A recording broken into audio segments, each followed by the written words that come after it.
Assalamualaikum warahmatullahi wabarakatuh.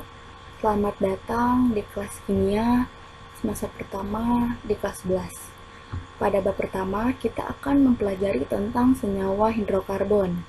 Sebelumnya, Miss akan memaparkan terlebih dahulu kompetensi dasar dan tujuan pembelajaran yang harus kalian capai pada bab ini. Kompetensi dasar menganalisis struktur dan sifat senyawa hidrokarbon berdasarkan kekhasan atom karbon dan golongan senyawanya. Tujuan pembelajaran, siswa diharapkan dapat menjelaskan kekhasan atom karbon, mengidentifikasi jenis-jenis atom karbon berdasarkan ikatannya dengan atom karbon yang lain, mengklasifikasi senyawa hidrokarbon, menentukan struktur dan tata nama senyawa hidrokarbon berdasarkan golongan senyawanya, menentukan sifat senyawa hidrokarbon berdasarkan golongan senyawanya. Sebelum kita masuk ke materi inti, ada beberapa materi prasyarat yang harus kalian kuasai sebelumnya agar dapat mempermudah kalian mempelajari bab senyawa hidrokarbon. Yang pertama adalah konfigurasi elektron menurut Bohr ataupun mekanika kuantum. Masih ingat bukan? Untuk konfigurasi elektron model Bohr, ini ada kulit K, L, M, dan N, di mana K ini maksimal jumlah elektronnya yang terisi itu ada 2, untuk L 8, M 18, N 32, dan seterusnya. Masih ingat kan ya? Nah, untuk konfigurasi model mekanika kuantum, dia menggunakan subkulit S, P, D, dan F. Nah, yang kedua itu adalah struktur Lewis, di mana struktur Lewis ini menggambarkan sebuah unsur yang dikelilingi oleh dot-dot, dan dot-dot ini merupakan elektron valensi dari unsur tersebut. Masih ingat kan ya? Yang ketiga adalah ikatan kovalen, di mana ikatan kovalen ini merupakan ikatan yang terjadi antara atom non-logam dengan non-logam yang lain. Jadi ketiga materi ini harus sudah kalian kuasai sebelumnya untuk dapat mempermudah kalian mempelajari senyawa hidrokarbon. Langsung saja, apa sih senyawa hidrokarbon itu? Nah, senyawa hidrokarbon adalah senyawa yang terdiri dari atom karbon dan atom hidrogen. Jadi hanya atom karbon dan atom hidrogen saja. Contohnya seperti yang di sampingnya. Ini ada rantai karbon ya, CH3, CH, ada macam-macam nih. Intinya hanya C dan H saja. Nah, selain senyawa hidrokarbon, ada juga yang namanya senyawa karbon. Senyawa karbon ini adalah senyawa yang lebih kompleks dari senyawa hidrokarbon, karena selain mengandung atom C dan H, senyawa karbon ini mengandung juga atom nitrogen, oksigen, fosfor, ataupun belerang. Contohnya seperti ini, ada atom nitrogennya. Nah, lalu bagaimana sih nih cara mengidentifikasi suatu zat itu dia mengandung senyawa karbon atau tidak? Contohnya seperti ini. Apabila kita membakar sate atau jagung dalam waktu yang cukup lama, maka warna sate atau jagung tersebut akan berubah menjadi hitam, atau dengan kata lain gosong ya. Nah, zat warna hitam ini adalah arang. Arang ini merupakan karbon. Nah, jadi dalam sate ataupun jagung yang gosong itu dia akan mengandung karbon. Contoh lain itu ada pada karbohidrat, protein, bensin, gas alam, LPG, batu bara, dan kertas-kertas. Itu adalah contoh-contoh senyawa yang mengandung karbon.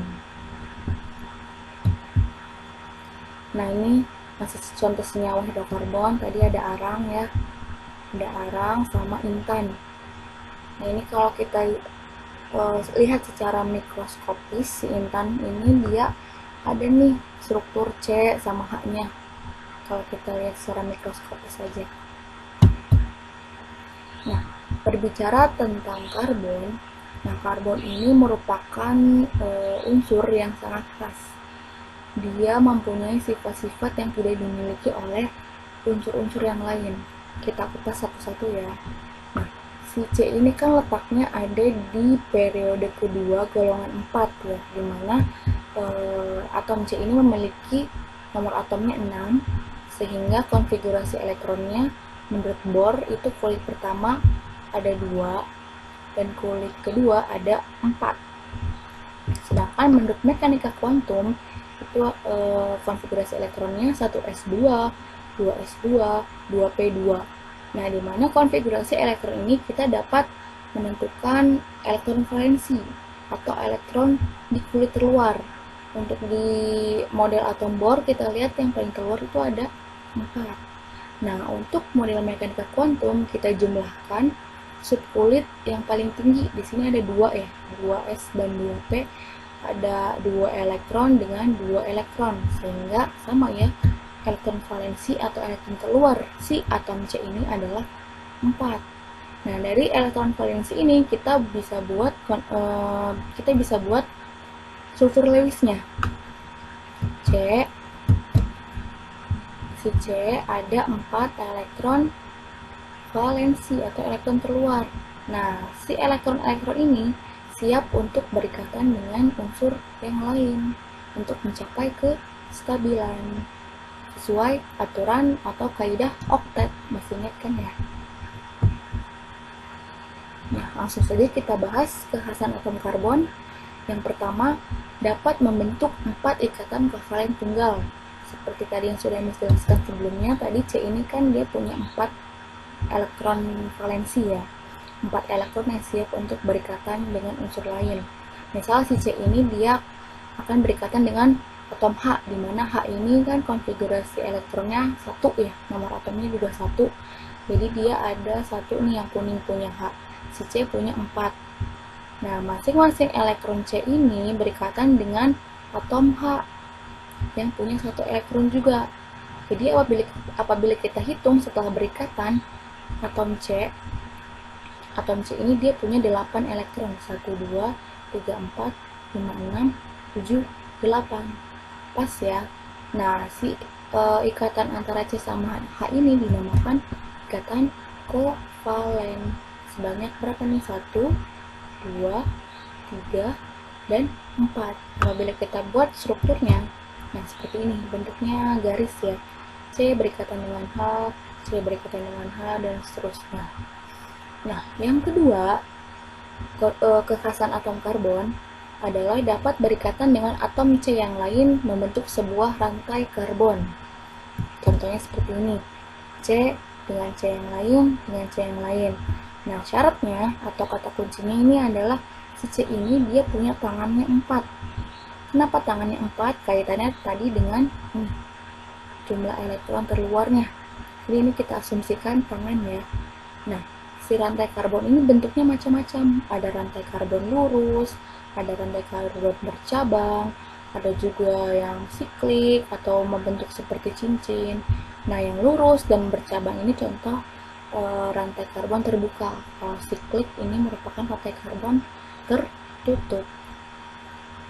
Lanjut, kekhasan atom yang ketiga yaitu kemampuan membentuk ikatan rangkap. Itu dia bisa membentuk ikatan rangkap 2 maupun rangkap 3. Contoh nih, ada CH2 dengan CH2. Nah, kita lihat C-nya di sini ikatannya rangkap. Nah, tadi kata kuncinya C ini dia punya tangannya 4. Sekarang kita hitung nih, tangan C ada berapa? 1, 2, 3, 4 untuk C yang ini. Untuk C yang kedua, 1, 2, 3, 4. Jadi pas ya, tangan C-nya ada 4.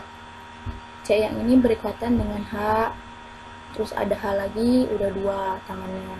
2 tangannya lagi berikatan dengan atom C yang lain. Nah, untuk ikatan rangkap 3 sama, ada 3 garis untuk C dengan C-nya, dan ada 1 dengan H. Maka jumlahnya 3 ditambah 1 jadi 4.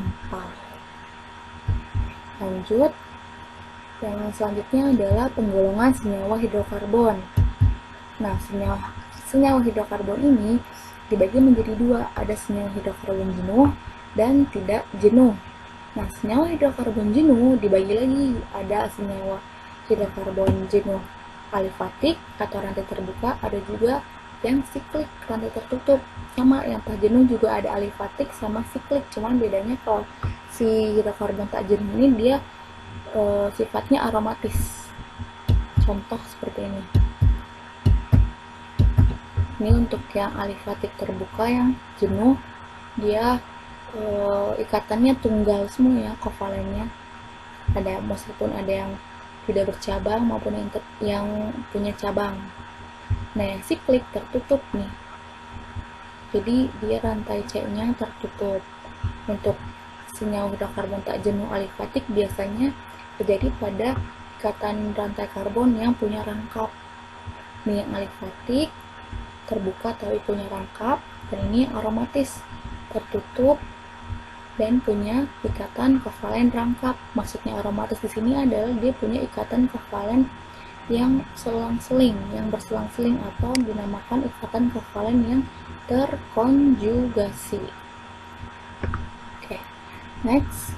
Setelah itu ada berdasarkan posisinya terdapat 4 jenis ikatan atom C. Yang pertama itu ada atom C primer, yang kedua atom C sekunder, ada atom C tersier, dan atom C kuarterner.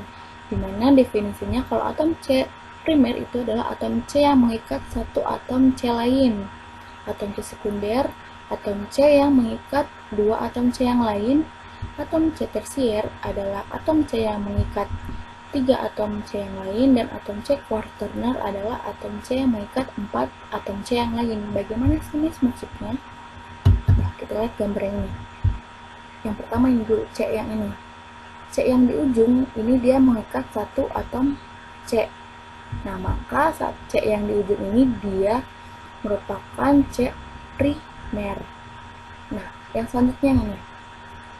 C yang ini dia mengikat dua atom C, yang kanan dengan yang kiri. Maka C yang ini kedudukannya merupakan C sekunder. Nah, C yang ketiga, C yang ini mengikat 3 buah atom C. 1, 2, dan 3. Maka C yang ini dia kedudukannya sebagai C tersier. Terakhir, C yang ini mengikat 4 atom C.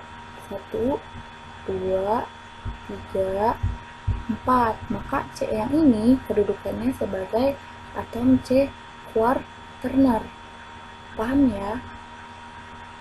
Lanjut. Nah, setiap satu atom C itu dapat membentuk ikatan kovalen dengan atom yang lain seperti yang tadi sudah dijelaskan. Nah, pada senyawa hidrokarbon, jika tidak mengikat atom C, berarti mengikat atom H. Kan tadi senyawa hidrokarbon itu definisinya senyawa yang mengandung hidrogen dan karbon. Nah, contoh yang ini. C yang ini kan mengikat satu atom C.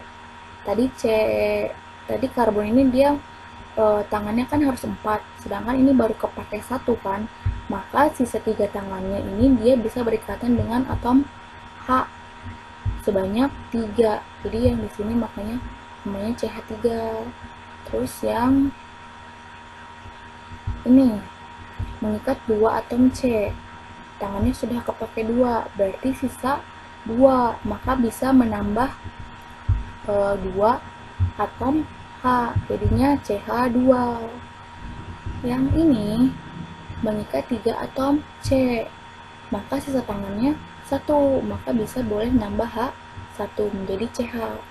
Sedangkan yang di tengah-tengah ini dia tangannya sudah kepake semua ya, berikatan dengan C yang lain, maka C yang kuarterner ini dia tidak akan mengikat atom H lagi karena tangannya sudah penuh atau sudah pas, sudah 4. Kalau digambarkan jadi seperti ini. Nah, yang di ujung tadi C primer ini punya H3, C sekunder ini punya 2H, C tersier ini punya 1H, sedangkan C kuarterner tidak punya H. Sampai sini paham?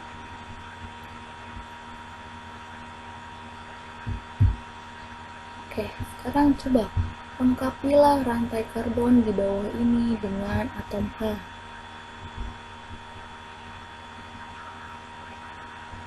Nah, untuk C yang di sini, C yang di ujung, tadi dia bertindak sebagai C apa? C primer. Jadi kalau C primer mengikat satu atom C yang lain, berarti sisa tangannya ada 3. Makanya di sini akan tuliskan H sebanyak 3. Makanya setiap ujung-ujung ini adalah CH3. Ingat ya, yang di ujung selalu CH3, seperti yang C yang ini, yang ini, yang ini, dan ini. Oke, jadi kesimpulan atau summary pada pembelajaran hari ini apa saja?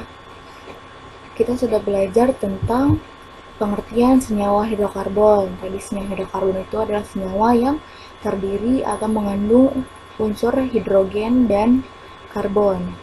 Selanjutnya ada kekhasan atom karbon yang terdiri ada 4 itu ya, yang bisa membentuk ikatan kovalen, kovalen rangkap, dan seterusnya. Yang ketiga, penggolongan senyawa hidrokarbon yang tadi ada hidrokarbon jenuh, tak jenuh, alifatik, siklik, aromatis, dan seterusnya. Yang terakhir ada macam posisi atom C, yaitu yang tadi ada C primer, sekunder, tersier, dan kuarterner. Jadi harus diresum ya pembelajaran kita hari ini. Oke, terima kasih. Untuk pembelajaran hari ini cukup sekian. Kalau misalnya ada yang mau ditanyakan, bisa boleh lewat WhatsApp Miss. Langsung saja. Oke, untuk pertemuan kali ini cukup sekian. Kurang lebihnya mohon maaf. Wassalamualaikum warahmatullahi wabarakatuh.